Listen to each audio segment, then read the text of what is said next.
Siphinde sikubingelele sikwamukele mbukeli waMakhiwa TV. Namhlanje siza kuwena sila kwaNongoma la uqhubeka khona ke umsebenzi ke okuhanjiswa kwamanzi emphakathini wakhona la kwaNongoma ke. Namhlanje ke njengoba ubona ke kukhona ke nomqondisi nephini ke likamqondisi jikelele uDDG omnyango kwezamanzi nokuthuthwa kwendle ka Department of Water and Sanitation kanye ke nezithunywa ke zakwezinye izifundazwe ngibala nazaseLimpopo ke nabaseMpumalanga nabakhona ke esifundazweni saseLimpopo ukuzozibonela bona ngamehlo ukuthi kungani iZululand District ihamba phambili ke kwezokukhandwa kwama project amanzi.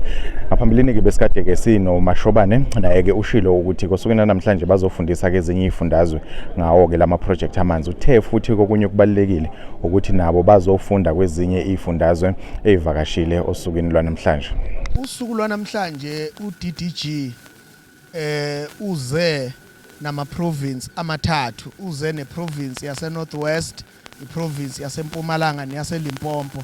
Bazobona ukuthi thina senza ngani ngoba kubonakala izinto zethu sizenza kahle ngesikhathi nama project ethu kuthiwa makhulu mahle asezingeni eliphezulu kuthiwa wekho la eSouth Africa. So ke beze ke bazobona lokho kokunye abazokubheka ukuthi thina senza ngani ukuthi imali siyithole siyisebenzise kahle ngesikhathi. Kwamanye ama province imali yathathu ibuyiselwe emuva.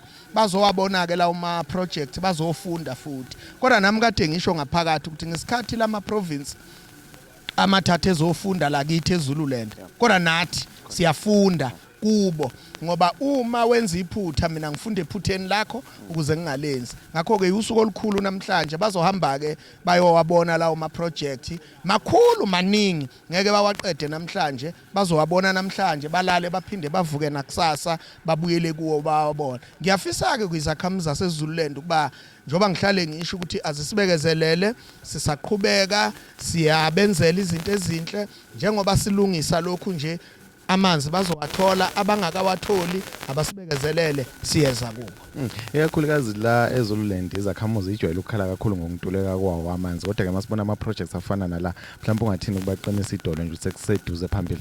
Ngibaqinisa idolo sekuseduze phambili. Amanzi siwalanda eJozini Dam. Uyabona ke kukude kusuka eJozini Dam uza la eZululand.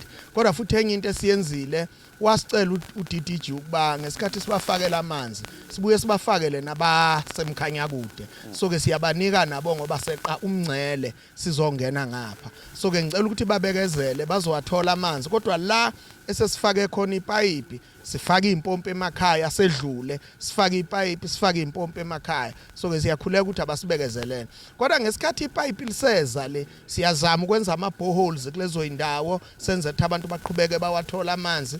Kulezo ndawo okulugwadule kakhulu sifaka khona ama water guard nakube ngafiki ngendlela thina esifisa ngawo kodwa sisenza ngakho konke okusemandleni ukuthi izakhamuzi zaseZululand zicosha amanzi ahlanzekile. We came here 7 months ago. We also came 3 months ago or so to look at the progress. So what we've been doing today here is about lesson sharing, to see the progress made on the ground and also to measure how much impact this project has on the ground. In actual fact, what we're saying is that we're actually following the money. We want to see where the money is spent, how the money is spent, and how people are realizing the impact of this particular project. We are told, and we had an executive mayor of the district as well as the mayor of Nongoma and the deputy mayor. All these political leaders are actually appreciative of what the department is doing so that we don't actually look at one sphere of government to address the problem of water. We're showing the joint effort and they are saying there's over 23,000 households which will benefit out of this project. More than 500 jobs have been created in the area and there's still more jobs that are going to be created. So the intention for us being is basically to look at the progress, look at how much money is spent and also to follow the money on where the money was spent. Mina igama lami nguThokozani Wakasoko. I-role yami la ngu-director planning. Umsebenzi njengo planning lapha eZululand ukuthi onke ama project amasha amanzi enziwa i-office lami infrastructure nje bese masesiqedile uma seyisebenza bese siye ndova ku-ofisini likababa uJele okuyena wenza sure ukuthi amanzi ayaphuma. Ngibonga ithuba no sivakashele uDijila from Water Affairs sivakashele sivisa ama project onke lawo esinawo esifunda kuwo u-Department of Water and Sanitation. So this is one of our pump station projects esikuyo njengamanje sizozama ukuchecka nje progress nokuthi kuhamba kanjani, but ke sibuka konke kuhamba kahle as you can see uhlobo lomsebenzi ne quality yomsebenzi esiwutholayo ngoko time frames on progress konke kubuka kuhamba kahle. Kunama pump esiwalindile azoba qhamuka from India enziwayo. If all goes well, we're looking at by end of May we will be starting to see it functioning. Siphusha amanzi azoya phezulu lapha imphakathi emile igcina siyiphakela lapha osiphambanweni omsebe neminye imphakathi esondele eduzane sisazosuka lapha siyobona nelinye ithangi likhulu esilakhayo lapha elingango 8 megalitha esilenza njengamanje, but konke kubukeka kuhamba kahle nokuyimisela kakhulu ne department ibukeka happy kakhulu. Yes, I think ngoba sike sathola i-presentation eyenziwa umhlonishwa yangaphambilini sase nengoma ini ukuthi one of the biggest advantage of this project ukuthi abantu balapha bakhona uqosha amathuba emsebenzi. I-project lesi yonke inkulu isuka eJozini Dam sizofika la silinganisela kubantu abangango 400 people lathi abakhona uqosha amathuba omsebenzi. Nabo laba sebenza lapha siyaqinisekisa kakhulu njengoZululand ukuthi osonkonhleke esibatholayo abantu bokusebenza, abantu abazophusha amabhala, abantu abazothatha amapiki abangeke bathatha abantu bangaphandle. Ngisho abantu beskill masinabo sibaphoqa ukuthi baqosha abantu bendawo qala before kuba abantu bokhamba. Mhlawumbe ngizozama ukuthi ngidlulise nje la kuza kwethu here just to take us through about some of the technical stuff and technical things that we deal with here. Thank you. Regarding the pump station. Okay. Yeah, thank you so much. So when we look behind me, we're looking at the pump station sump. On the right hand side we've got the suction manifold, and on the left hand side we've got the delivery manifold. Currently they've got temporary spool pieces in place, so to align the two delivery and the suction manifold. And then the pumps will be arriving a bit later in the project once those have been set out.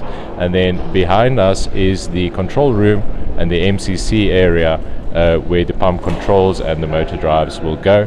The delivery manifold then runs past us on my right hand side, where we've got our water meter followed by a non-return valve and surge mitigation devices. And of course overhead we'll have a two-dimensional crawl beam for assisting with maintenance of the pumps as well as the delivery and installation. Mina nguPetros Jama, sebenza ka-Icon. Ngiyajabula ukuthi uZululand asilethele umsebenzi la sikwazi ukuthi nathi sithole ukudla esithumele nasemakhaya. Sengathi ngaphinda bayasizamele futhi omunye umsebenzi uZululand mangaba kwenzeke sasebenza kahle weneliseka nawo. Umsebenzi ukuqala siqale ngoSeptember, kodwa mina ngifike ngoSeptember la ukustarta nje yonke into ezinkulu ziqale ngabo September. Hayi mangibuka manje iproject ihamba kahle iya ngasekupheleni futhi asinazo nezingozi eziningi. Buka nje ukuthi hayi konke akukuyama kusahamba kahle. Ya, hayi kuZululand singabonga nje ukuthi asilethele amathuba omsebenzi, ngoba amathuba omsebenzi anqabile esikhathini samanje. Siyabonga nje ukuthi silethele amathuba omsebenzi nje la kwaZululand uvula umsebenzi. Sithembe ukuthi impela abanelisekile ngomsebenzi esiwenzile, esikholela ukuthi mhlambe ukuthi makuvela enye project bawunika Icon umsebenzi ngenxa yomsebenzi omuhle esiwenzayo. Siyabonga kakhulu kuZululand. Yebo.